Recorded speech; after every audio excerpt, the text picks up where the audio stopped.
Good afternoon. Now, we have three brains that allow us to go from thinking to doing to being. Each brain is its own individual biocomputer with its own anatomy and own circuitry, its own physiology and chemistry. They even have their own history as well as their own sense of time and space. Now, the first brain, the neocortex, it's the newest brain in evolution. It's that walnut-shaped structure that sits on the outside with all of its folds and valleys in yellow there. It's the newest, the most evolved and highly specialized in human beings. Right under the neocortex is called the limbic brain, the chemical brain, the emotional brain, or the mammalian brain. It's about the size of a lemon, and it's responsible for regulating internal chemical order. Right in the back of the brainstem there in red is called the cerebellum, the reptilian brain. It's the oldest brain in evolution. It's the seat of the subconscious mind. Now, your brain is made up of about 100 billion neurons. If you took 100 billion sheets of paper and stacked them on top of each other, it would be 5,000 miles high. That's the distance from Los Angeles to London. Now, nerve cells possess the unique ability to store and communicate information between each other. So your neocortex, your thinking brain, is the seat of your conscious awareness. You're listening to me right now with your neocortex. And what the neocortex loves to do is to gather information.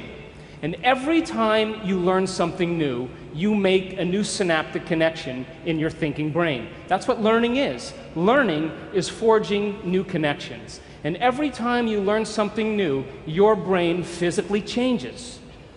So you read a book on how to ride a bicycle, you read a book on how to build a doghouse, you read a book on how to dance the salsa, how to cook French cuisine, how to become successful, how to be a better parent. And your brain literally upscales its hardware to reflect a new level of mind. The principle in neuroscience says this: nerve cells that fire together wire together. And as you begin to learn new information, you biologically wire that information into your cerebral architecture. So if learning is making new synaptic connections, then remembering is maintaining and sustaining those connections. And just like any relationship, the more you communicate, the more bonded you become. And neurons are exactly the same way. Now, once these neurons begin to fire and wire together, they actually form networks, what neuroscientists call neural networks. Now, neural networks are just gangs of neurons that have fired and wired together to form a community of neurosynaptic connections. It could be related to an idea, a concept, a memory, experience, a skill or behavior and action. But these networks actually have an electrochemical component. And if you want to see mind in action, watch this. That's a thought right there. Again. So you generate more electrical impulses in your brain in one day than all the cell phones on the planet put together. Now, the neuroscientific definition of mind is the brain in action. Mind is the brain at work. Mind is what the brain does. And because we have 100 billion neurons seamlessly pieced together, we can make the brain fire in different sequences, different patterns, and different combinations. And whenever we make the brain work differently, we're changing our mind. So once you've understood something intellectually, theoretically, once you've understood something philosophically, if you take what you intellectually learned in your thinking brain and you apply it, you personalize it, you demonstrate it, it means you're going to have to modify your behavior in some way. And if you change your actions and you do something differently, you're going to have a new experience. Now, when you're in the midst of an experience, everything you're seeing and smelling and tasting and feeling and hearing, all of your five senses are gathering this vital information from the environment.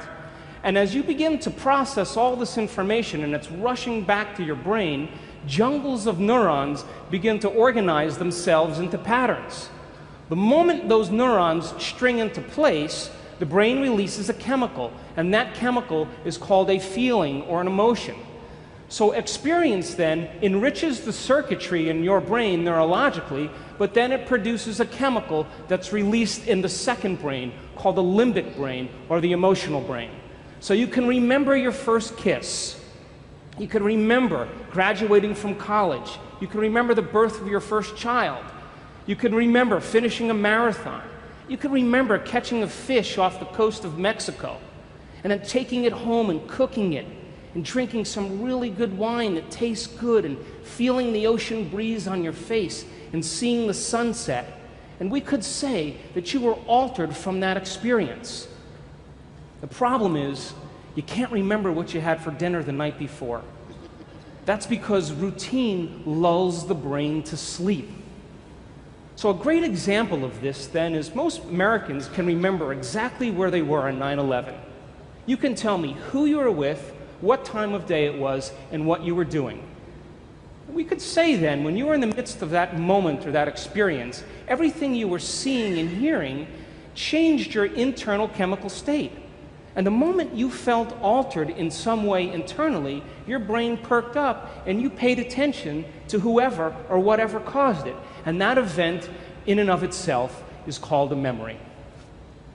Now, let's say you read the book called From Forgiveness to Compassion to Unconditional Love. And this book had inspired you, so much so that you decided to read it twice. And as you began to review this information in your mind and contemplate on it and self-reflect, you begin to cause those neurons to form into networks to reflect a new level of mind.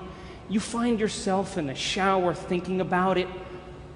You're driving to work and you're contemplating these concepts. You begin to talk to your friends about what you learn, and you're beginning to develop long-term relationships in those neurons. And all of a sudden, you're moving around your office and you're saying, you know, you need to be more compassionate, you know? Wow. And someone else, you say, you need to forgive. Everybody is impressed with your knowledge.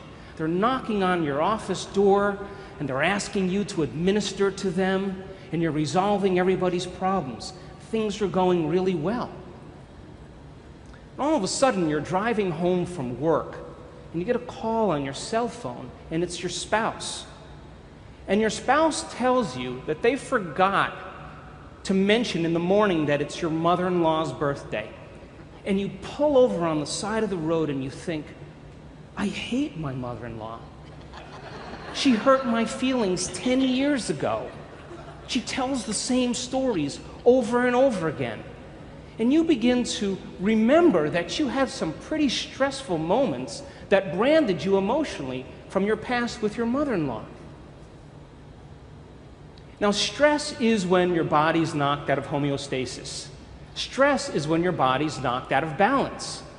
Now, when you see a lion, you begin to turn on a primitive nervous system. But it doesn't even have to be a lion. You could see your mother-in-law, and it produces the same exact effect.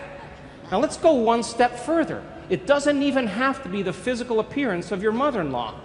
You can begin to think about certain things and auto-suggest, and you can turn on the stress response just by thought alone. Now, your body is your unconscious mind. It does not know the difference between the actual experience in reality that produces the emotion and the emotion that you fabricate by thought alone. To the body, it believes it's in that experience. So the moment the limbic brain begins to make a blend of neuropeptides, it begins to signal the hormonal centers, and you get a rush of energy to prepare you for this event, real or imagined. Now, the moment that happens, you become altered in some way. The fight or flight nervous system causes your pupils to dilate, your mouth gets a little dry, all of a sudden your heart rate begins to change, your respiratory rate changes, and blood is being sent to your extremities, and now you're prepared to either do battle with your mother-in-law or never go to the dinner. To stay and run, stay and fight, or to run. Now, what was once highly adaptive, all of a sudden is now maladaptive. Because when we turn on the stress response and we can't turn it off, now we're headed for disease.